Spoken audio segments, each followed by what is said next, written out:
Hello students, आज का topic हमारा रहेगा नर्वस सिस्टम। नर्वस सिस्टम एक बहुत बड़ा और बहुत वास्ट टॉपिक है, लेकिन पीसीएस पॉइंट ऑफ व्यू से इसे हमें बहुत लिमिटेड पढ़ना है। Limited in the sense nervous system 3 parts में डिवाइडेड है। सेंट्रल नर्वस सिस्टम जिसके अंडर ब्रेन आता है एंड आवर स्पाइनल कॉर्ड आती है। दूसरा ऑटोनॉमिक नर्वस सिस्टम जिसमें बेसिकली आपके इनवॉलेंट्री एक्शन आते हैं जो हमारी इच्छा के अनुसार नहीं चलते, और सोमैटिक नर्वस सिस्टम जिसमें वॉलेंट्री एक्शंस आते हैं जो हमारी इच्छा के अनुसार चलते हैं। तो ये 3 पार्ट हैं, लेकिन आपको पढ़ना क्या है? Central nervous system. हमें ब्रेन पढ़ना है और हमें स्पाइनल कॉर्ड पढ़नी है। अब ब्रेन के बारे में हम क्या जानते हैं? हमारा जो ब्रेन होता है वो हमारी खोपड़ी में होता है, जिसका वेट होता है 1300 से 1450 ग्राम।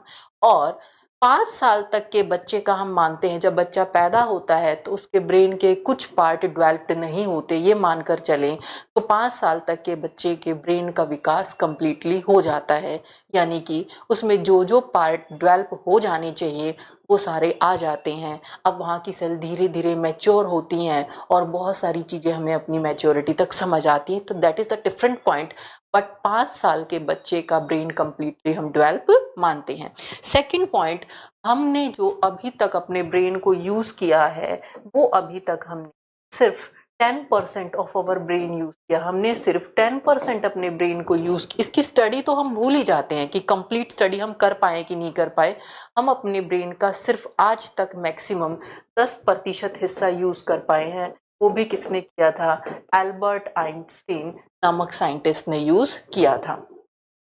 और हमारे ब्रेन में बहुत सारी ऐसी छोटी छोटी न्यूरॉन्स हैं, बहुत सारे ऐसे न्यूरोट्रांसमीटर सिक्रीट होते हैं जो हमारी पूरी बॉडी को कंट्रोल करते हैं। इन शॉर्ट, हमारी बॉडी का कंट्रोलिंग ऑर्गन आपसे क्वेश्चन पूछा जाए तो आपको क्या कहना है? ब्रेन कहना है। आपकी पूरी body, heart, kidney, liver, lungs, ये सारे किससे कंट्रोल होते हैं? ब्रेन से। तो एक क्वेश्चन बना दिया यहाँ से, किस ऑर्गन की डेथ को क्लिनिकल डेथ ऑफ बॉडी कहा जाएगा? अगर हार्ट मर जाता है तो भी आदमी मर जाता है, किडनी मर जाती है तो भी आदमी मर जाता है, लीवर में अगर प्रॉब्लम होती है तो भी आदमी मर जाता है, लंग्स के मरने से भी आदमी मर जाता है। बट इनको कंट्रोल करने वाला ऑर्गन ही ना हो तो ये कोई भी ऑर्गन काम नहीं करेंगे। इसलिए ब्रेन की डेथ को क्लिनिकल डेथ ऑफ बॉडी कहा गया है। तो यहाँ से आपको याद रखना है, brain death called clinical death of body. ठीक है, तो इस तरीके से अगर हम बात करें तो ब्रेन किस में आता है? ब्रेन आता है हमारे सेंट्रल नर्वस सिस्टम में। तो एक बारी हम सबसे पहले नर्वस सिस्टम की तरफ देखेंगे, फिर हम ब्रेन की तरफ देखेंगे। नर्वस सिस्टम हमारा होता है, नर्वस सिस्टम हमारा होता है तो फर्स्ट क्वेश्चन ये होता है, इसकी सबसे छोटी वर्किंग यूनिट क्या होती है? इसकी वर्किंग यूनिट होती है नर्व सेल। नर्व सेल के बारे में मैं 3 बातें आपको बता चुकी हूँ। फर्स्ट वन, नर्व सेल होती है आपकी बॉडी की लॉन्गेस्ट सेल। इससे लंबी कोई सेल आपके अंदर नहीं है। लीस्ट रीजनरेटिव सेल, एक बारी डैमेज होने के बाद ये सेल दोबारा नहीं बनती है, या इसको कहते हैं non dividing cell, no division. इसमें डिवीजन बिल्कुल भी नहीं होती है, ग्रोथ की कैपेसिटी नहीं होती है। अब इसके बारे में हमें आगे क्या पढ़ना है? हमारी पूरी बॉडी में नर्व सेल फैली हुई हैं और ये नर्व सेल सारी कहाँ से कंट्रोल होती हैं? सेंट्रल नर्वस सिस्टम के हिस्से ब्रेन से। तो सेंट्रल नर्वस सिस्टम में हमें ब्रेन पढ़ना है, स्पाइनल कॉर्ड पढ़ना है। ये हमारे एग्जाम पॉइंट ऑफ व्यू से इम्पोर्टेंट है। Peripheral nervous system remaining body का नर्वस सिस्टम हो गया, जिसमें वॉलेंट्री एक्शन होते हैं। अगर हमारा दिल करेगा तो हमारे हाथ चलेंगे, हम मूव करेंगे। अगर हमारा दिल नहीं करेगा तो हम सालों भर एक जगह बैठ सकते हैं। दूसरा है ऑटोनॉमिक नर्वस सिस्टम, जो इनवॉलेंट्री एक्शन, ये हमारा वॉलेंट्री फंक्शन परफॉर्म करता है। ये हमारा इनवॉलेंट्री फंक्शन परफॉर्म करता है। लाइक हार्ट बीट आपके वॉलेंट्री एक्शन नहीं है, सो काउंटेड इन ANS। रेस्पिरेशन कुछ देर के लिए वॉलेंट्री है but that is permanently involuntary. ठीक है। हम आई लैशेस को कुछ देर के लिए कंट्रोल कर सकते हैं, पलकों का झपना, बट दैट इज इनवॉलंटरी। ये सब किस में आते हैं? ऑटोनॉमिक नर्वस सिस्टम में आते हैं। स्वेटिंग हो जाना, कपकपी हो जाना, ये सब बॉडी के सिस्टम के हिस्से हैं। ये सब किस में आते हैं? ऑटोनॉमिक नर्वस सिस्टम में। तो ये दोनों system exam point of view से इंपॉर्टेंट नहीं है। हमें सिर्फ और सिर्फ किस पर ध्यान देना है? सेंट्रल नर्वस सिस्टम पर ध्यान देना है। चलिए मूव करते हैं सेंट्रल नर्वस सिस्टम यानी ब्रेन की तरफ। जो हमारा ब्रेन है, इसको हम देखते हैं तो सबसे पहले इसके बारे में आपको क्या जानना है? फर्स्ट पॉइंट आपको जानना है, यहां पर देखिए, स्टडी ऑफ ब्रेन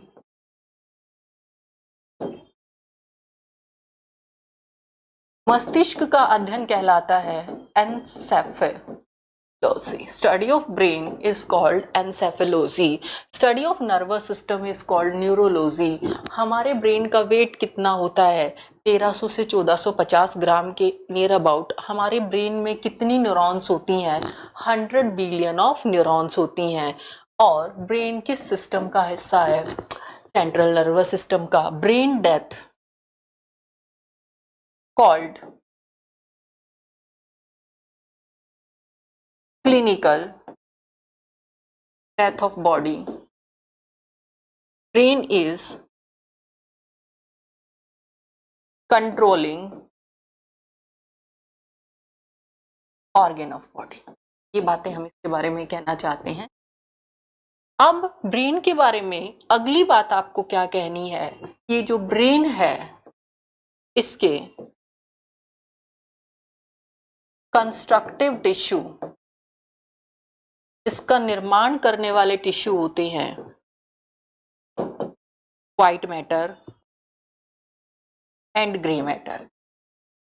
आपका क्वेश्चन है ब्रेन का निर्माण और स्पाइनल कोड का निर्माण किन टिश्यू से हुआ है? तो आपको कहना है white matter and green matter. Brain protective tissue हैं। मीनिंग्स, जो ये ब्रेन है इसको ऊपर से प्रोटेक्शन देने वाले टिश्यू मीनिंग्स होते हैं, और इसके अंदर और रीढ़ की हड्डी के अंदर जो नर्व सेल हैं या जो नर्व सेल मिलकर टिश्यू बनाती हैं, उसके कंस्ट्रक्टिव टिश्यू कौन से होते हैं? आपको आंसर देना है व्हाइट मैटर और ग्रे मैटर। और प्रोटेक्टिव टिश्यू की बात करें तो कौन से होते हैं? मीनिंग्स होते हैं। अब एक क्वेश्चन, ब्रेन के अंदर प्रोटेक्टिव लिक्विड कहे तो आपको कहना है सेरेब्रो स्पाइनल फ्लूइड। ये कुछ क्वेश्चंस हैं, आप एक बार स्क्रीनशॉट ले लो और इनको अपनी नोटबुक में लिख लेना। पीडीएफ में भी मिलेगा, लेकिन यहां याद कर लोगे तो ज्यादा बेटर रहेगा। स्क्रीनशॉट लेने के बाद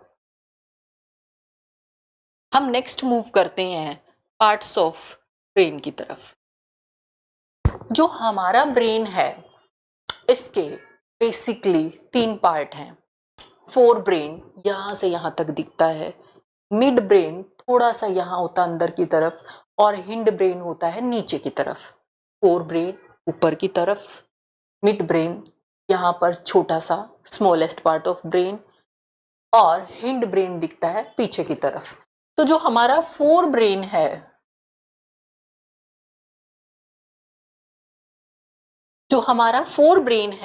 इसको देखना चाहते हो तो ये सारा का सारा हमारा क्या होता है? फोर ब्रेन होता है। फोर ब्रेन का ही एक हिस्सा यहाँ पर आपको क्या दिखेगा? हाइपोथैलेमस दिखेगा, जिसके पास यहाँ पर पिट्यूटरी ग्लैंड दिखेगी यहाँ पर, और फोर ब्रेन के साथ का तीसरा हिस्सा हाइपोथैलेमस के साथ आपको क्या दिखेगा? थैलेमस हिस्सा दिखेगा। तो हमारे फोर ब्रेन के 3 हिस्से हम कह रहे हैं। पहला हिस्सा हम कह रहे हैं सेरेब्रम, जो ब्रेन के चारों तरफ ऐसे फैला हुआ है। दूसरा हिस्सा हम कह रहे हैं थैलेमस, और तीसरा हिस्सा हम क्या कह रहे हैं? Hypothalamus, right, hypothalamus. इसके बाद अगला पार्ट जो है इसमें मिड ब्रेन है, और मिड ब्रेन आपको कहाँ दिखता है? यहीं पर बहुत छोटा सा हमें दिखता है mid brain. That is our mid brain. अब आते हैं हाइंड ब्रेन की तरफ, ब्रेन के तीसरे पार्ट की तरफ जो यहाँ दिखेगा, दैट इज सेरेबेलम। और इसमें एक हिस्सा पोन्स होता है और एक हिस्सा क्या होता है, मेडुला ऑब्लंगाटा। तो ब्रेन के अगर हम आगे बात कहें तो दो बातें आपको फिर से याद करनी है। Brain have three parts, that is right, but have four ventricle. तो ये क्वेश्चन आता है आपके ब्रेन के कितने वेंट्रिकल है। वेंट्रिकल का मतलब आपके ब्रेन में कितने पार्टीशन है, first ventricle, second ventricle, third ventricle, fourth ventricle. First ventricle, second ventricle, third ventricle, fourth ventricle. तो आपके ब्रेन में फोर वेंट्रिकल हैं और इन फोर वेंट्रिकल के अंदर ब्रेन के तीन पार्ट फैले हुए हैं। ये दो चीजें आपको याद करनी है। यहां तक हमें याद हो गया। तो चलिए मूव करते हैं सबसे पहले ब्रेन के फ्रंट पार्ट की तरफ, फर्स्ट पार्ट की तरफ। तो जो ब्रेन का फर्स्ट पार्ट है, फोर ब्रेन, इसको कहा जाता है प्रोसेफेलॉन।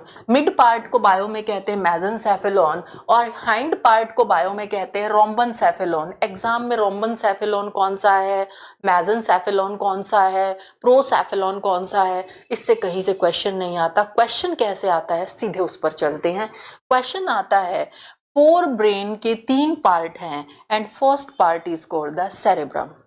What is that cerebrum? ये सेरेब्रम क्या होता है? सेकंड, थैलामस क्या काम करता है और हाइपोथैलामस क्या काम करता है? इनके क्वेश्चन से सीधे सीधे आपको क्वेश्चन निकालने हैं एग्जाम के। तो हम सबसे पहले इनकी लोकेशन की तरफ मूव करते हैं। तो ये रहा हमारा ब्रेन का फोर ब्रेन पार्ट। ये हमारा फोर ब्रेन का सबसे पहला पार्ट हम डिस्कस करेंगे यहाँ पर, दैट इज सेरेब्रम।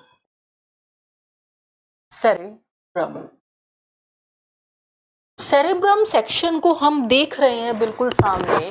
हमारा सेरेब्रम सेक्शन ये है, ये यहां से लेके यहां तक।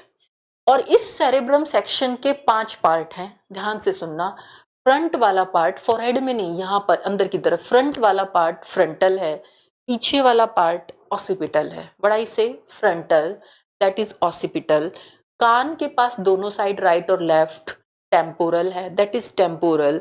और बीच में राइट और लेफ्ट यहाँ पर क्या है, पैराइटल है। I am repeating again, frontal, parietal, occipital, temporal, right.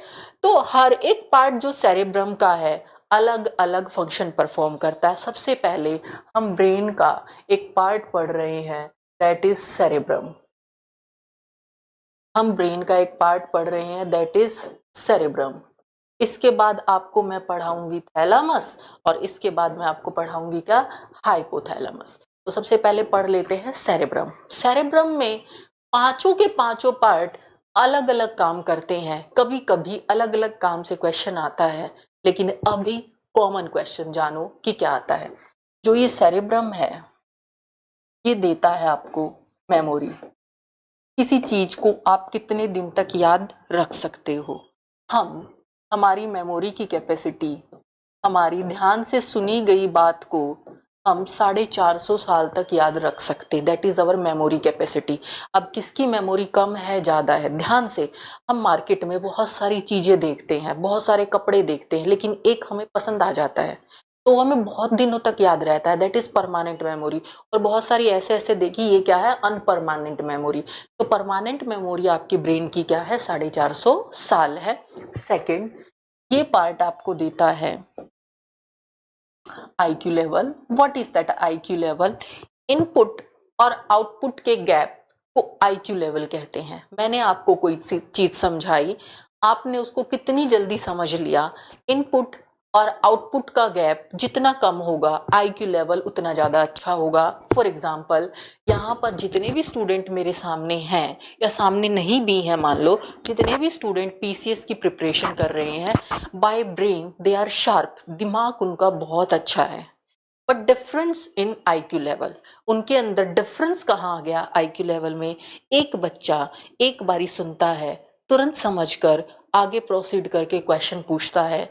एक बच्चा एक बारी नहीं समझता है, बार बार समझाना पड़ता, बट समझ तो आया ना। मंदबुद्धि तो वो है जिसको 1000 बारी समझाने के बाद भी समझ ना आए, राइट। तो सबके पास अच्छा खासा डेवलप्ड ब्रेन है, बट आईक्यू लेवल में क्या है, डिफरेंस है। तो आईक्यू लेवल का मतलब क्या हो गया, आप किसी चीज को कितनी जल्दी गेन करके रिफ्लेक्ट करते हो। आईक्यू लेवल जितना अच्छा होगा उतना ज्यादा पर्सन मैच्योर दिखाई देता है, समझदार दिखाई देता है, चीजों को अच्छे से डील करता है। इसके बाद सेकंड वन, इसमें आती है आपकी मेमोरी, आईक्यू लेवल, जजमेंट, अच्छी बुरी चीजों को पहचानना, अपना अच्छा जानना, बुरा मानना, ठीक है। आईक्यू लेवल अच्छा होगा तो जजमेंट कैपेसिटी भी अच्छी होगी।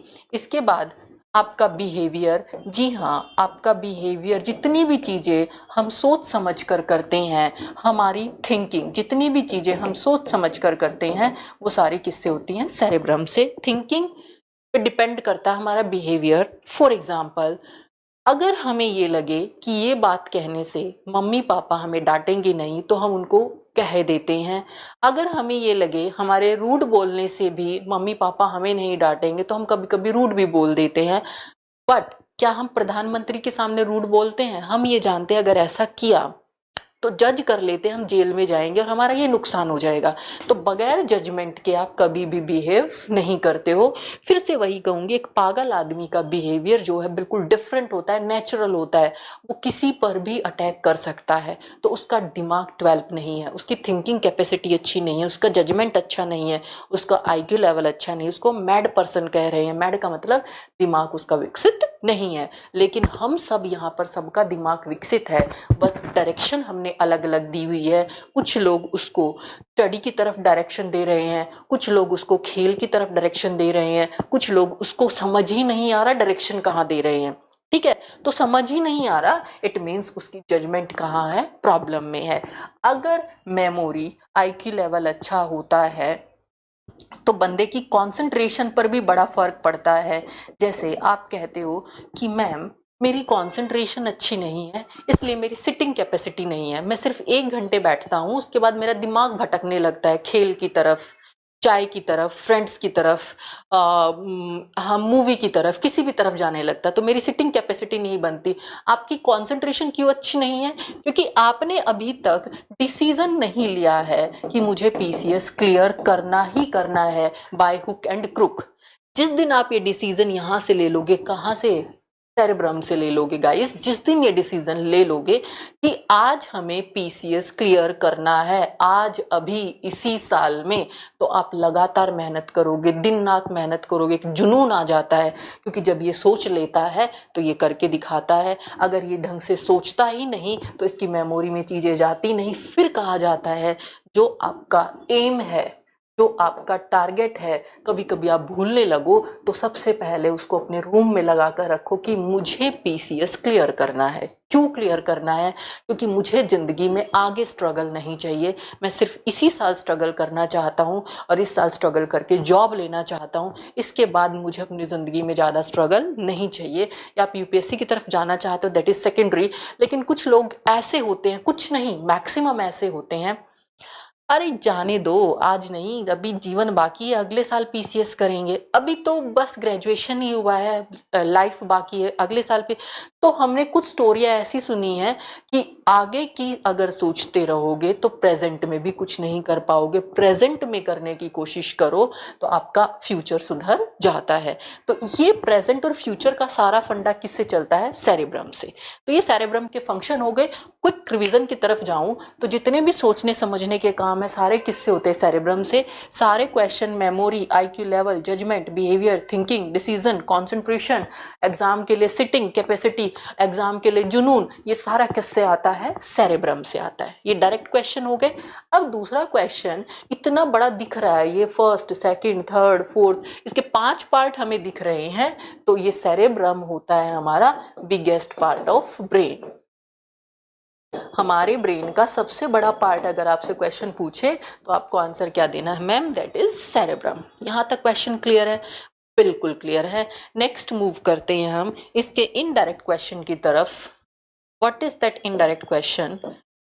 सोचना समझना किससे हो गया? सेरेब्रम से हो गया। अब अगर मैं किसी को हिप्नोटाइज करूं तो वो आदमी मेरे अकॉर्डिंग चलेगा। मैं उसे कहूंगी यहाँ चलो तो यहाँ चलेगा, मैं उसे कहूंगी वहां चलो तो वहां चलेगा। वो ये नहीं सोचेगा इधर जाने से मैं कुएं में गिर सकता हूँ, इधर जाने से मैं नदी में गिर सकता हूँ, इधर जाने से मुझे चोट लग सकती है। उसे सोचने का समय मैंने नहीं दिया, उसके सेरेब्रम को क्या कर दिया मैंने, ब्लॉक कर दिया। तो हिप्नोटिज्म में सेरेब्रम को हम क्या कर देते हैं, ब्लॉक कर देते हैं। सेकेंड, जब हम नारकोटिक ड्रग्स खाते हैं, नारकोटिक, तो लोग कहते हैं कि इसको खाने के बाद हम अपने दुख भूल गए हैं। नारकोटिक्स खाने के बाद, अफीम वगैरह खाने के बाद कहते हैं हम तो अपनी दुनिया में थे। ठीक है, हमें यहाँ के गम नहीं पता। गम का मतलब एहसास, एहसास का मतलब अच्छे बुरे का होना। ये किससे है, सेरेब्रम से। अगर इसको रोक दोगे तो गम तो वहीं रखे हैं, दुनिया वहीं है, लेकिन आप ही उससे बाहर हो। तो नारकोटिक ड्रग्स किस पर अफेक्ट करती हैं, सेरेब्रम पर। इसके बाद नारकोटिक टेस्ट, ये क्या होता है भाई, नारकोटिक टेस्ट बड़ा इंटरेस्टिंग सा है। नारकोटिक टेस्ट, आपका ब्रेन 450 साल तक एक मेमोरी को स्टोर रखता है, राइट, रखता है। अगर मैं नारकोटिक्स मेडिसिन देकर इसकी थिंकिंग, सेरेब्रम फंक्शन को ब्लॉक कर दिया, तो आदमी सच ही बोलेगा। तो नारकोटिक टेस्ट में कुछ ऐसे रसायन दिए जाते हैं, जैसे अफीम जैसी कुछ चीजें होती हैं, अफीम नहीं, कुछ चीजें होती हैं ऐसी जो सेरेब्रम का सोचना समझना बिल्कुल जीरो कर देती है। फिर आदमी सच ही बोलता है। लाइक उससे पूछा जाए क्या आपने मर्डर किया है, वो कहेगा यस। उसे यस कहते समय ये सोचने का मौका नहीं मिला अगर मैंने हाँ कहा तो मेरा क्या होगा, मेरी फैमिली का क्या होगा, या मेरे आगे जाकर मेरा फ्यूचर क्या होगा, राइट। तो नारकोटिक टेस्ट अप्लाई होता है किस पर, सेरेब्रम पर। दूसरा टेस्ट है लाई डिटेक्टर टेस्ट। अब ये तो हमारी लाइफ में भी कई बार हमारे साथ हो चुका है, लाई डिटेक्टर टेस्ट। जैसे हम 12th के बाद, 12th 9 10th 12th तक मम्मी पापा की खूब नजर रहती है हमारे ऊपर, हमारे पेरेंट्स की। जैसे हम 9 10th 11 12th क्लियर करके जाते हैं फर्स्ट ईयर में, तो हम सोचते हैं कॉलेज में गए हैं। लेकिन शुरू के कुछ दिनों में, कुछ महीनों तक हम कॉलेज में खूब लगातार पढ़ते हैं। फिर इधर उधर से खबरें आने लगती हैं कि इंजॉय कब करोगे कॉलेज को, तो हम इंजॉय की तरफ जाते हैं।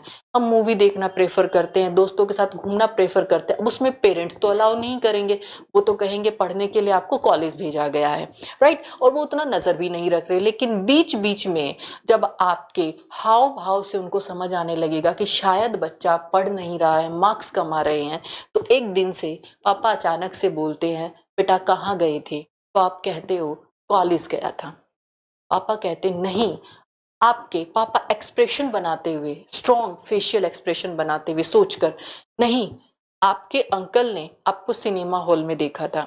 अगर आप सिनेमा हॉल में नहीं थे, फर्स्ट सिचुएशन, आप बहुत स्ट्रेट फॉरवर्ड आंसर दोगे, नहीं पापा जी मैं सिनेमा हॉल में नहीं था, आप कहीं से पता कर लो। That is a very clear answer, इसके बाद कुछ नहीं करना है। बट अगर आप सिनेमा हॉल में थे, आप फिर से अपने एक्सप्रेशन बढ़ाओगे, ओवर एक्सप्रेशन करोगे। पापा मैं सिनेमा हॉल में नहीं था, मैं अपने फ्रेंड से पता करवा सकता हूँ, मेरी अटेंडेंस देख लो। अटेंडेंस तो पता नहीं कैसे लगती है, अटेंडेंस देख लो, ये देख लो, वो देख। बट अंदर का जो दिल है उसकी हार्ट बीट बढ़ जाती है, कहीं सच में कोई अंकल तो नहीं थे सिनेमा हॉल में, कहीं किसी ने देख तो नहीं लिया। रेस्पिरेशन बढ़ जाता है। बस यही बढ़ा हुआ रेस्पिरेशन का ग्राफ ये मशीन ले लेती है, जो लाई डिटेक्टर मशीन है, जिसको कहते हैं पॉलीग्राफ ऑफ बॉडी। ये आपको मूवी वगैरह में भी दिखाया जाता है। एक आदमी का लाई डिटेक्टर मशीन से जब जोड़ देते हैं तो उसके यहाँ इलेक्ट्रोड लगी होती है, उसके हार्ट पर इलेक्ट्रोड लगी होती है, उसके लंग्स पर इलेक्ट्रोड रखी होती है, यहाँ सब जगह इलेक्ट्रोड लगी होती हैं। और वो मशीन, मान लो ये इसका नॉर्मल हार्ट फंक्शन का ग्राफ है, लेकिन जब वो एक्स्ट्रा सोचेगा टेंशन में तो ये ग्राफ चेंज हो जाता है। ये चेंज हुआ तो मशीन कहेगी दैट पर्सन इज सेइंग लाई। तो लाई डिटेक्टर टेस्ट कंफर्म होने के बाद नारकोटिक टेस्ट किया जाता, but only in case of criminal activity. Hypnotism की बात करें या आपसे क्वेश्चन पूछ ले, लाइक लास्ट क्वेश्चन, आपकी site of intelligence, as I said, जितने भी हमारे सोचने समझने वाले काम हैं वो सारे किससे होते हैं, सेरेब्रम से। तो साइट ऑफ इंटेलिजेंसी भी कौन होता है? हमारा सेरेब्रम होता है। तो ये तो है हमारे सेरेब्रम के कॉमन क्वेश्चन जो एग्जाम में पूछे जाते हैं। अब इसके जरा पार्ट से क्वेश्चन पूछ लेते हैं कि पार्ट्स में क्वेश्चन कैसे कैसे डिस्ट्रीब्यूटेड है। सेरेब्रम का जो फ्रंटल पार्ट है ये वाला, जब भी कोई चीज हमें समझ नहीं आती है तो हम ऐसे ऐसे करके समझने की कोशिश करते हैं। तो जितनी हमारी क्रिएटिव आइडिया है, मेमोरी है, थिंकिंग है, रीजनिंग है, ये किस में होती है? फ्रंट पार्ट में।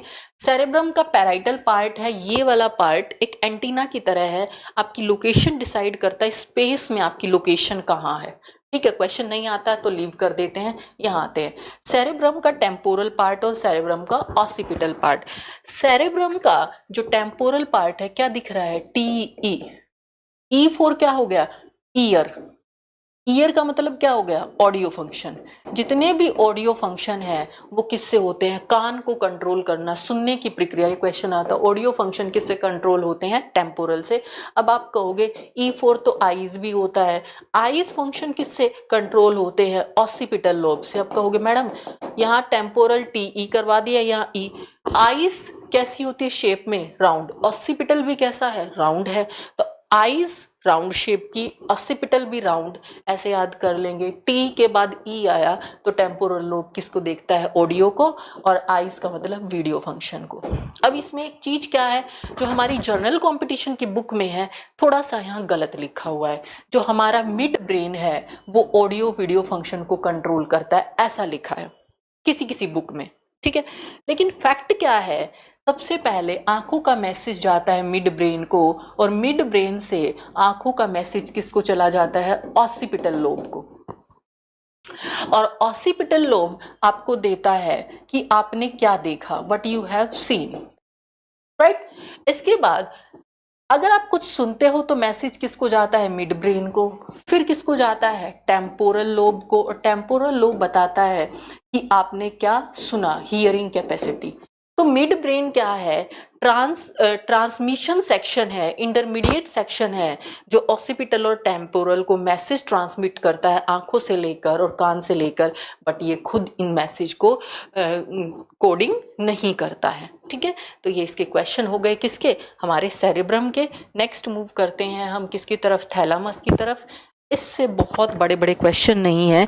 थैलामस ब्रेन का वो पार्ट है जो आपको पेन की सेंसेशन देता है, हीट की सेंसेशन देता है, कोल्ड की सेंसेशन देता है, और पेन की। कोई चीज गर्म है, बाहर गर्मी है, अप्रैल का मंथ है, बाहर ठंड है, फैब का मंथ है, या बहुत ज़्यादा एसी ने चिल्ड कर दिया है रूम को, ये सिचुएशन, या किसी ने यहाँ से चींटी ने यहाँ पर काट लिया है, दर्द का अनुभव, ये सब कहाँ से होता है? हमारा थैलामस सेक्शन से। Pain sensing and temperature sensing, हिस्सा कौन सा होता है? थैलामस। क्वेश्चन किससे आते हैं? क्वेश्चन आते हैं हाइपोथैलेमस से। मैंने कहा था हमारी बॉडी में पिट्यूटरी ग्लैंड वो ग्लैंड है जो बाकी ग्लैंड के फंक्शन को कंट्रोल करती है। थायराइड ग्लैंड कितना हार्मोन बनाएगी, एड्रिनल ग्लैंड कितना हार्मोन बनाएगी, रिप्रोडक्टिव ग्लैंड कितना हार्मोन बनाएगी। बॉडी के मैक्सिमम फंक्शन कंट्रोल हो रहे हैं हार्मोन से। हार्मोन को कंट्रोल कर रही है पिट्यूटरी ग्लैंड, और पिट्यूटरी ग्लैंड को कंट्रोल कर रहा है हाइपोथैलेमस का पार्ट, ब्रेन का पार्ट हाइपोथैलेमस। पिट्यूटरी ग्लैंड को कौन कंट्रोल कर रहा है? ब्रेन का पार्ट हाइपोथैलेमस। First question. पूरी बॉडी कंट्रोल हो रही है हार्मोन से, हार्मोन को कंट्रोल कर रही है पिट्यूटरी ग्लैंड, और पिट्यूटरी ग्लैंड को कंट्रोल कर रहा है ब्रेन का पार्ट हाइपोथैलेमस। इसके अलावा ये कंट्रोल करता है बॉडी टेम्परेचर। अब कहोगे मैम ये क्या हुआ? बॉडी टेम्परेचर की कहानी तो आपने ऊपर भी सुनाई थी, फिर से यहाँ कैसे आ गई? तो सुन लेते हैं एक बारी। बाहर 37 की जगह हायर टेम्परेचर है, तो आपकी बॉडी का टेम्परेचर 38 हो गया, तो आपको गर्मी लगी। किसने फील किया? थैलामस ने। ठीक है, गर्मी लगी, थैलामस ने फील किया। अब ये हीट बॉडी में ज्यादा है, ये बढ़ गई तो बॉडी को फीवर हो जाएगा। ब्रेन का पार्ट हाइपोथैलामस इस हीट को बॉडी से बाहर निकालेगा। कहाँ से? स्किन से। और स्किन की सेल में जो पानी है वो वाष्प के रूप में बाहर आ जाएगा, और इस वाष्प को क्या कहेंगे? स्वेटिंग। बहुत गर्मी में आप स्वेटिंग नहीं रोक सकते हो क्योंकि हाइपोथैलेमस बॉडी का टेम्परेचर मेंटेन कर रहा है, उसको वापस कितने पर ला रहा है, 37 पर। ये मैं आपको समझा चुकी थी, फैट सेक्शन में समझाया था। बहुत ठंड में आप शिवरिंग नहीं रोक सकते हो, ठंड लग रही है, बॉडी टेम्परेचर जो है हमारा 36 चला गया है, लेकिन इसको वापस 37 पर लेकर आना है। ये काम किसका है, हाइपोथैलेमस का। ठंड लग रही है, इसको सेंस कर लिया थैलेमस ने और इसको वापस टेम्परेचर पर लेकर आया। शिवरिंग, कपकपी मूवमेंट, जब ठंड लगती है तो हम हाथों को रब करते, हीट बनाते हैं, हीट के सामने बैठ जाते हैं, आग की गर्मी से तपते हैं, या फिर अल्कोहल ड्रिंक करते हैं, उसकी हीट निकलती है, वहां से अपने आप की हीट, अपनी हीट को क्या करते, बैलेंस करते। और ये सब भी ना करो तो आपका ब्रेन शिवरिंग के द्वारा इसको मेंटेन करने की कोशिश करेगा, तो ये बॉडी टेम्परेचर को क्या करता है, मेंटेन करता है। That is important. ये भूख को कंट्रोल करता है और प्यास को कंट्रोल करता है। इसके अलावा ये कंट्रोल करता है इमोशंस को। That is most important part. यहाँ से क्वेश्चन आता है कि आपके इमोशंस को बैलेंस कौन करता है। इमोशंस से दो चीजें हैं, मैंने बताया था। आपके इमोशन से जुड़ा अगर हार्मोन पूछे तो आपको आंसर देना है एड्रीनलिन हार्मोन, एड्रीनलिन हार्मोन। और अगर ब्रेन पूछे तो हाइपोथैलेमस हमारे इमोशंस को बैलेंस करता है। हमें कोई बहुत अच्छा लगता है, हमें कोई बहुत बुरा लगता है, किसी से हमें घृणा होती है, एक्साइटमेंट होती है। अगर हम बात करें एक्साइटमेंट की, एंगर की, किसी पर बहुत गुस्सा आता है, किसी से बहुत घृणा होती है, ये सब इमोशंस आपको द मोस्ट इंपॉर्टेंट है भाई, मोस्ट इंपॉर्टेंट। तो ये कहाँ से होता है, हाइपोथैलेमस से। इसके अलावा हाइपोथैलेमस हमारी बॉडी में वाटर को बैलेंस करता है। वाटर बैलेंस का हार्मोन मैंने आपको बताया था, वैसोप्रेसिन। जब हमारी बॉडी में पानी कम होता है तो किडनी यूरिन कम बनाती है वैसोप्रेसिन की हेल्प से। जब पानी ज्यादा होता है तो किडनी यूरिन ज्यादा बनाती है और फिल्टर करके बाहर निकाल देती है। तो वाटर बैलेंस, किडनी का ये फंक्शन कहाँ से कंट्रोल होता है, हाइपोथैलेमस से। क्वेश्चन फिर से क्लियर है। हमारा इमोशनल सेक्शन जो हमारी हार्ट बीट बढ़ा देता है, बढ़ाएगा ना, पिट्यूटरी ग्लैंड के फंक्शन से जुड़ा हार्ट बीट बढ़ा देता है। कोई हमें बहुत अच्छा लगता है जिसको देख करके हार्ट बीट इंक्रीज हो जाती है, रेस्पिरेशन। कोई हमें बुरा लगता है तो भी हार्ट बीट इंक्रीज हो जाती है, नोट दैट पॉइंट। गुस्सा आता है तो भी रेस्पिरेशन बढ़ जाता है। बट हम अपनी थिंकिंग नहीं लेते ना, हम प्रैक्टिकल नहीं है ना। और जब हम किसी चीज को सोचते समझते हैं तो प्रैक्टिकल पोर्शन कौन सा है, सेरेब्रम। सोचो तो पैसा बहुत इंपॉर्टेंट है, और इमोशनली सोचो तो इंसान बहुत इंपॉर्टेंट है, ह्यूमैनिटी बहुत इंपॉर्टेंट है। इसके बीच जो बैलेंस करता है वो एक हम कहेंगे अच्छा इंसान कहलाता है। कि पैसे की इंपॉर्टेंस को भी समझो और इंसानियत को भी समझो, दोनों चीज़ों को बैलेंस करना, सेरेब्रम और हाइपोथैलेमस को बैलेंस करके चलने वाला इंसान अपनी जीवन में हमेशा सक्सेस पाता है, ऐसा हम कह सकते हैं। नेक्स्ट मूव करते हैं हम किसकी तरफ, मिड ब्रेन का कोई क्वेश्चन नहीं है। That is smallest part of brain, ये हो ही गया है। That is smallest part of brain, और कनेक्टिंग लिंक है ये हाइंड ब्रेन और फ्रंट ब्रेन का। और ये मैसेज ट्रांसपोर्ट करता है किसको, टेम्पोरल और ऑसिपिटल लोब को। तो इससे हमें ज्यादा नहीं पढ़ना। हम नेक्स्ट मूव करेंगे किसकी तरफ, सेरेबेलम, पोन्स और मेडुला ऑब्लंगाटा की तरफ। पोन्स हम नहीं पढ़ेंगे, एग्जाम पॉइंट ऑफ व्यू से इसका एक भी क्वेश्चन नहीं आता। फिर से ये मिड लिंक है between medulla oblongata and cerebellum. हम आते हैं सबसे इंपॉर्टेंट क्वेश्चन सेरेबेलम की तरफ। कहाँ है ये सेरेबेलम, यहाँ इस जगह पर है ये सेरेबेलम। कहाँ, हाइंड ब्रेन में है। सेरेबेलम क्या करता है, बॉडी का बैलेंस। ये मैंने लिख दिया। चलो क्वेश्चन भी यही बना देते हैं। बॉडी बैलेंस कहाँ से होता है, मैंने दिया आईज, मैंने दिया ईयर, मैंने दिया लेग्स, मैंने दिया हैंड्स। एक बच्ची जब कुछ कलाकृतियां दिखाते टाइम रस्सी पर चलती है तो ऐसे हाथ कर लेती है, तो उसकी बॉडी का बैलेंस कहाँ से हो रहा है, ये क्वेश्चन कह रहे हैं। उसके हाथों से, उसकी आंखों से, उसके लेग्स से, उसके कानों से। ठीक है, तो सबसे पहले हाथों की कहानी सुनते हैं। वो हाथ ऐसे भी कर सकती है, ऐसे भी कर सकती है। ऐसे क्यों किया, जब हम चारों तरफ का सरफेस एरिया यानी अपना एरिया बढ़ा देते हैं तो ग्रेविटेशनल पुल कम हो जाता है। What is that gravitational pull? जिसके द्वारा धरती सब चीजों को अपनी तरफ खींचती है। यानी अगर हम गिरेंगे कब? जब ग्रेविटेशनल पुल ज्यादा हो जाएगा, हमारा बैलेंस बिगड़ जाएगा और हम गिर जाएंगे। तो ये हाथ ग्रेविटेशनल पुल को क्या करते हैं? बैलेंस करते हैं। आईज देखने में मदद करती है, पर क्या अंधा आदमी नहीं चल पाता? लेग्स चलने में मदद करते हैं, बैलेंस का मतलब तो बैठना भी है, पर क्या बगैर पैर के आदमी बैठ नहीं पाता चेयर पर? वो भी एक सिचुएशन है। कान सुनने में मदद करते हैं, क्या एक बहरा आदमी चल नहीं पाता? बिल्कुल चल पाता है। तो क्वेश्चन का आंसर क्या बना? ब्रेन तो मैम आपने साफ साफ बता दिया, सेरेबेलम वो हिस्सा है जो आपके बॉडी को बैलेंस करता है, लेकिन अंग नहीं बता पाए हम अभी तक।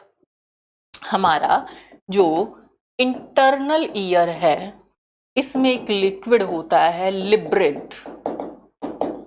इंटरनल ईयर में एक लिक्विड होता है लिब्रिंथ। ये लिक्विड क्या करता है?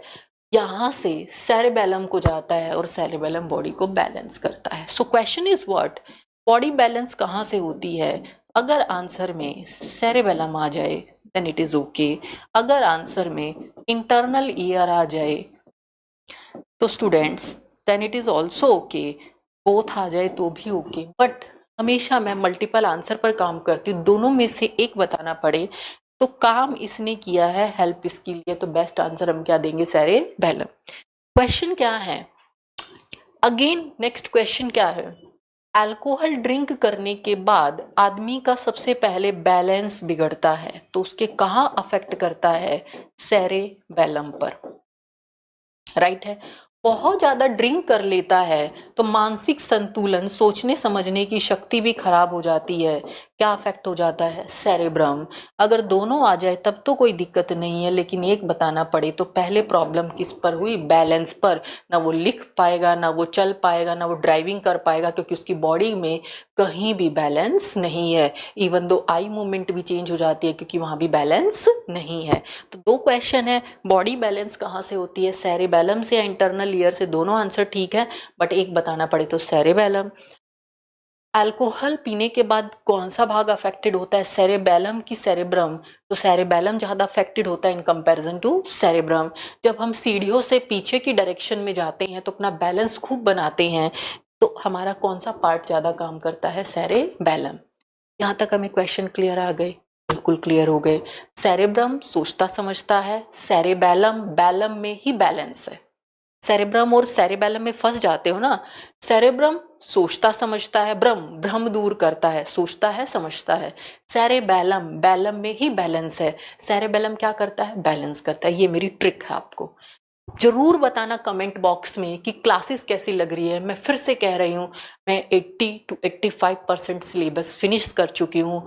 आप अपनी ऑब्जेक्टिव बुक कोई भी उठा करके लास्ट ईयर के क्वेश्चन पेपर या ऑब्जेक्टिव क्वेश्चन लगाओ, बहुत अच्छे से सॉल्व होंगे। नहीं होते हैं तो एक बारी फिर से वीडियो देखो और पीडीएफ को रिवाइज करो। 100% आपके क्वेश्चन सॉल्व हो जाने चाहिए इतनी मेहनत के बाद। और कमेंट्स में जरूर बताना जो ट्रिक्स मैं आपको बताती हूँ। कमेंट्स में प्लीज बताना जो ट्रिक्स बताती हूँ उससे याद होता है कि नहीं होता। बहुत सिंप्लीफाइड वर्जन हमने पढ़ा है, इतनी धीरे से, इतनी शांति से पढ़ा है कि दिमाग में बैठ जाता है सीधे। यहाँ तक क्लियर हो गया। नेक्स्ट आते हैं किसकी तरफ? मेडुला ऑब्लंगाटा की तरफ। What is that medulla oblongata?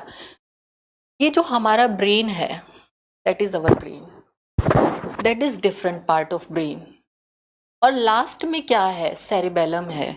और लास्ट में यहाँ पर क्या है? that is medulla oblongata, right? अब इसके बाद क्या शुरू हो जाती है? इसके बाद शुरू हो जाती है स्पाइनल कोड। इसके बाद शुरू हो जाती है क्या? Spinal cord. तो पूरा ब्रेन अपने मैसेज किसको देता है? मेडुला ऑब्लंगाटा को, that is medulla oblongata, that is spinal cord. पूरा ब्रेन अपने मैसेज किसको देता है? मेडुला ऑब्लंगाटा को। फिर किसको मिल जाते हैं? स्पाइनल कोड को। और स्पाइनल कोड क्या करती है? इसको पूरी बॉडी में ट्रांसमिट करती है, या पूरी बॉडी के मैसेज किसको देती है? मेडुला ऑब्लंगाटा को। फिर वो किसको दे देता है? ब्रेन को। तो ब्रेन और स्पाइनल कोड यानी हमारी बॉडी के बीच का कनेक्टिंग लिंक कौन है? Medulla oblongata. अगर इस लिंक को तोड़ दूं तो कोई मैसेज बॉडी से ब्रेन को नहीं जाएगा। हार्ट फंक्शन, रेस्पिरेशन, डाइजेशन का आदमी तुरंत मर जाएगा। एग्जाम्पल, आर्मी मैन यहाँ पर इंजरी देते हैं तो आदमी एक आवाज भी नहीं निकाल पाता क्योंकि वो मेडुला ऑब्लंगाटा को डिसलोकेट कर देते हैं। हल्की इंजरी एक टैक्टिक होती है, आप मत ट्राई करना, उससे वो उसको बेहोश भी कर सकते हैं। या हमने आजकल मूवी में देखा है सीधे यहाँ इंजेक्शन लगा देते, जैसे यहाँ इंजेक्शन लगता है आदमी ये तो सोचता है कि मेरे ऊपर अटैक हो रहा है, मैं कुछ रिप्लाई करूं, विद इन द सेकेंड ये काम होता है, रिप्लाई करूं। लेकिन मेडुला ऑब्लंगाटा कोई बॉडी में रिप्लाई, हैंड मूवमेंट का मैसेज नहीं दे पाता है, तो वो रिप्लाई नहीं कर पाता है। तो मेडुला ऑब्लंगाटा को क्या कहेंगे? It is a connecting link between brain and spinal cord. इसके अलावा ये हमारा रेस्पिरेशन कंट्रोल करता है, सो called respiratory centre. Digestion control करता है, so called digestion centre. Digestion नहीं होता, it is called vomiting centre. इसके अलावा इससे हिकअप, हिचकी आना और बर्ब आना, खांसी आना, ये सारे से प्रॉब्लम होती है। चलिए अब इसके क्वेश्चंस की तरफ आते हैं, फाइनल क्वेश्चन की तरफ। सेरेबेलम हो गया, बॉडी बैलेंस हो गया, टोन हो गया, बॉडी पोस्चर हो गया, voluntary action, typing, cycling, swimming हो गया। मैंने कहा था बॉडी बैलेंस नहीं होगा तो ना टाइपिंग होगी, ना साइकिलिंग होगी, ना स्विमिंग होगी। फोन्स हमें पढ़ना नहीं है। नेक्स्ट आते हैं हम किस पर? मेडुला ऑब्लंगाटा पर। ये इंपॉर्टेंट है। Connects brain to spinal cord हो गया।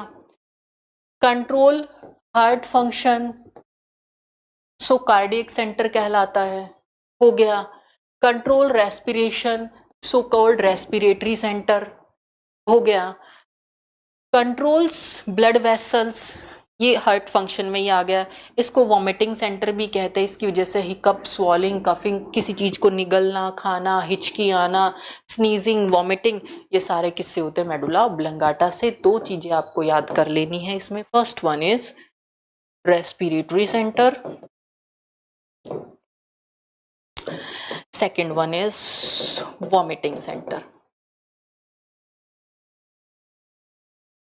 vomiting center। तो साइट ऑफ इंटेलिजेंसी क्या बताया था?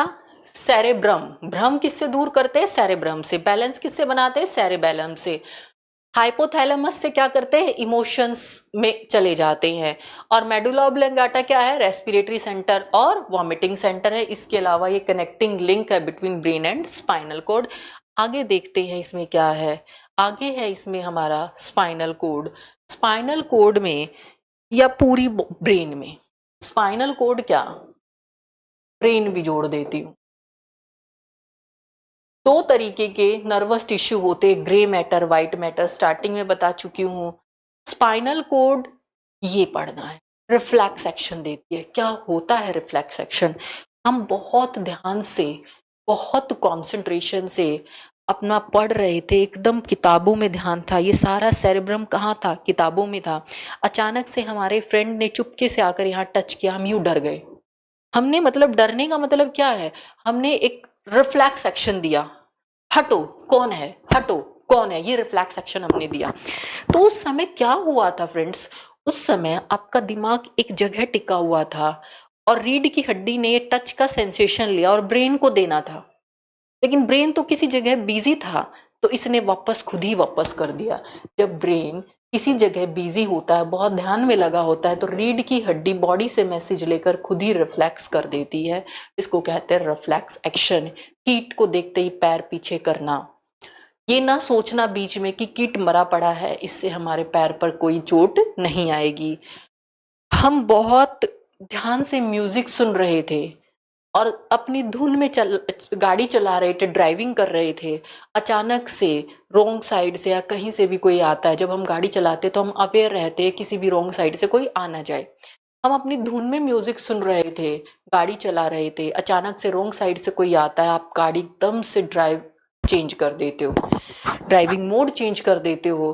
वो सही भी हो सकता है, वो गलत भी हो सकता है, क्योंकि वो सोच समझ कर नहीं किया गया। अगर वो गलत हुआ, गड्ढे में गए तो गड्ढे से निकल कर देखते हैं, इधर करते तो ज़्यादा बेटर रहता, क्योंकि वो बाद में हमने सोचा। तो जितने भी रिफ्लेक्स एक्शन होते हैं, दैट इज एक्शन रिएक्शन। वो किससे होते हैं? स्पाइनल कोड से। कीट को देखते ही पैर को पीछे करना, इसका एक एग्जाम्पल।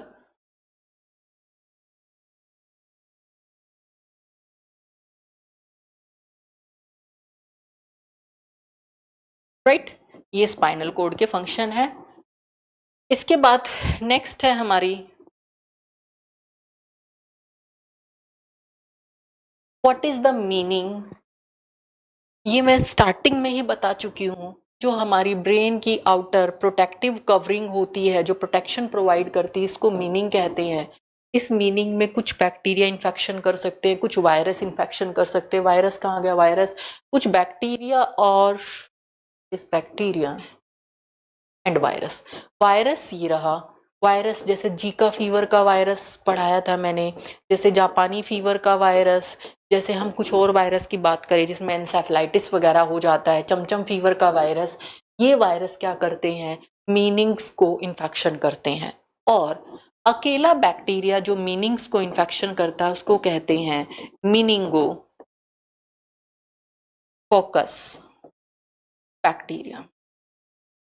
तो क्वेश्चन बहुत आता है, मीनिंजाइटिस क्या है? Inflammation of meninges due to bacteria meningococcus और virus, that is called the meningitis. अब नर्वस टिश्यू में बता ही चुकी हूँ, हमारे ब्रेन के या हमारी स्पाइनल कोड के दो ही नर्वस टिश्यू होते हैं, एक वाइट मैटर होता है और एक क्या होता है? ग्रे मैटर होता है। इसके बाद हमारे ब्रेन के प्रोटेक्टिव टिश्यू मीनिंग्स हो गए, हमारे ब्रेन के constructive tissue grey matter white matter हो गए। हमारे ब्रेन का प्रोटेक्टिव लिक्विड जो इस ब्रेन के अंदर भरा होता है इसको कहते हैं सेरेब्रोस्पाइनल फ्लूइड, जो किसी भी स्ट्रेन को, किसी भी एक तरीके के झटके को टॉलरेट करने के लिए यहाँ पर बना होता है। इसके बाद ये जो हमारा ब्रेन है, इससे डायरेक्टली, ब्रेन का मतलब ब्रेन है कहाँ?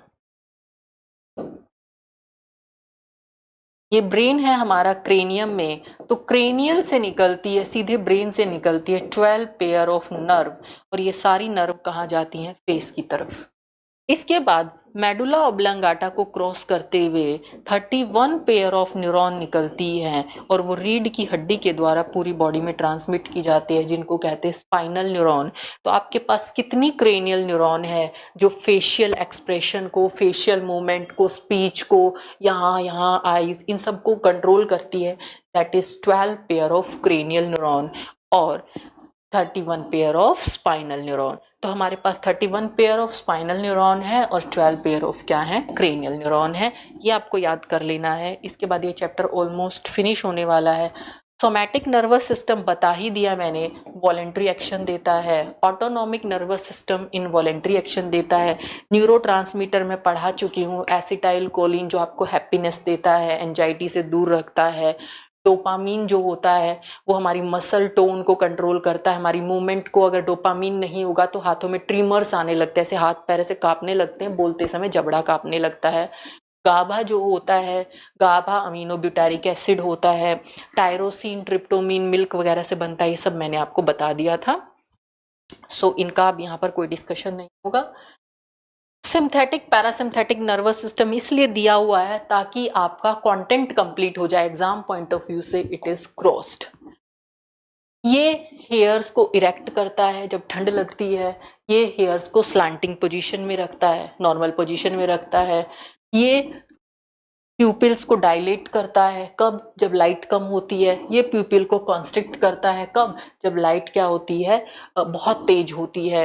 ये सलाइवा सिक्रीट नहीं करता है, ये सलाइवा सिक्रीट करता, ज़्यादा सलाइवा हो जाए तो ये कम कर देता है, जब कम हो जाए तो ज़्यादा कर जाए। तो मैंने कहा ये था, ये इनवॉलेंट्री एक्शन है। ये किसके हिस्से हैं? ANS के हिस्से हैं। ये हमारे समझ से बाहर है और हमारे एग्जाम से भी बाहर है। हार्ट बीट बढ़ जाती है तो ये वाला हिस्सा उसको कम करने लगता है, कम हो जाती है तो ये वाला हिस्सा बढ़ाने लगता है। तेज लाइट आ जाती है तो ये वाला हिस्सा प्यूपिल्स को कंस्ट्रक्ट करता है, और कम लाइट होती है तो ये वाला हिस्सा उसको डायलेट करने लगता है। तो ये अपने आप ऑटोमेटिकली चलता रहता है। So that is called the automatic nervous system, autonomous nervous system. Next move करते हैं, हाउ मिल्क यू स्लीप, ये मैं बता चुकी हूँ, उसको नहीं बताऊंगी। Brain disease,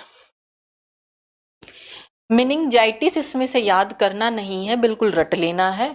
inflammation of brain connective tissue, inflammation of brain नहीं, ब्रेन एंड स्पाइनल कोड आता है, ब्रेन एंड स्पाइनल कोड के कनेक्टिव नहीं, कहाँ कनेक्टिव कर दिया यार, प्रोटेक्टिव टिश्यू, कनेक्टिव नहीं, ब्रेन और स्पाइनल कोड के प्रोटेक्टिव टिश्यू की इन्फ्लामेशन क्या कहलाती है, मेनिंजाइटिस कहलाती है। ये कुछ डेफिनेशंस हैं जो सिलेबस कंप्लीट के अकॉर्डिंग लिखी गई हैं, अदरवाइज जरूरी नहीं, फिर भी बता देती हूँ। मसल टोन डिक्रीज कर जाती है तो हाइपोटोनिया कहलाता है। वर्टिगो भ्रम वाली सिचुएशन होती है। ट्रीमर्स, जिसमें ट्रीमर्स आने लगते हैं, मसल्स मूवमेंट चेंज हो जाती है। एस्थेसिया, मसल मूवमेंट, मसल्स वीक हो जाती हैं, मूवमेंट परफॉर्म नहीं करते हैं। टेक्सिया, इनकोऑर्डिनेट हो जाता है, इनकोऑर्डिनेशन हो जाता है न्यूरॉन्स का। अब आते हैं इंपॉर्टेंट की तरफ, इट इज इंपॉर्टेंट। एंसेफेलाइटिस, मैंने कहा था study of brain called encephalology, study of brain called encephalology. और ये ब्रेन तो बहुत बड़ा है ना, फ्रंट ब्रेन, मिड ब्रेन, और इसके किसी भी हिस्से में स्वेलिंग हो जाती है। Swelling of any part of brain is called the encephalitis. ये क्वेश्चन है। पोलियोमाइटिस, जो पोलियो का वायरस होता है वो हमारी मोटर न्यूरॉन्स, हमारी ब्रेन के अंदर मोटर फंक्शन यानी एक्टिविटी फंक्शन परफॉर्म करने के लिए लेग्स की मोटर न्यूरॉन्स होती है, उनको डैमेज कर देता है, दैट इज पोलियोमाइटिस। तो कहा जाता है पोलियोमाइटिस में कौन सा हिस्सा अफेक्टेड रहता है पोलियो में, ये क्वेश्चन आता है तो आपको आंसर लेग्स नहीं कहना है, लेग्स की मोटर न्यूरॉन यानी हमारा CNS ब्रेन अफेक्टेड रहता है, ये answer. I am repeating again, question different है, इंपॉर्टेंट है। पोलियो में लेग्स पैरालाइज हो जाते हैं, बट पैरालिसिस कहाँ हुआ, मोटर न्यूरॉन ऑफ CNS में, तो आंसर क्या देना है, CNS। एपिलेप्सी में आप जानते हो मिर्गी में मिर्गी के दौरे पड़ते हैं, ट्रीमर्स वगैरह बहुत ज्यादा आ जाते हैं। मैनिया में आप जानते हो आदमी सनकी हो जाता है, डिप्रेशन में चले जाता है, इमोशंस और मूड उसके चेंज होते रहते हैं, कभी खुश रहेगा कभी दुखी रहेगा। तो ये किसकी वजह से है, एसिटाइल कोलिन और डोपामीन नामक न्यूरोट्रांसमीटर के अनबैलेंस की वजह से आदमी बेवजह मैनिया सिचुएशन में चला जाता है, परेशान होने लगता है। तो बहुत सारी चीजें हैं, इनकी बस आपको टर्म्स पता होनी चाहिए, बाकी कुछ नहीं, ये आपको पता होना चाहिए। डेमेंशिया, डेमेंशिया में कॉज अल्जाइमर। डेमेंशिया वो सिचुएशन है जो ओल्ड एज में आती है, जिसमें आदमी दिमाग से कम सोचता समझता है, यहाँ पर एक लैवी बॉडी बन जाती है और डेमेंशिया में आदमी की धीरे धीरे याददाश्त जाने लगती है, दैट इज डेमेंशिया।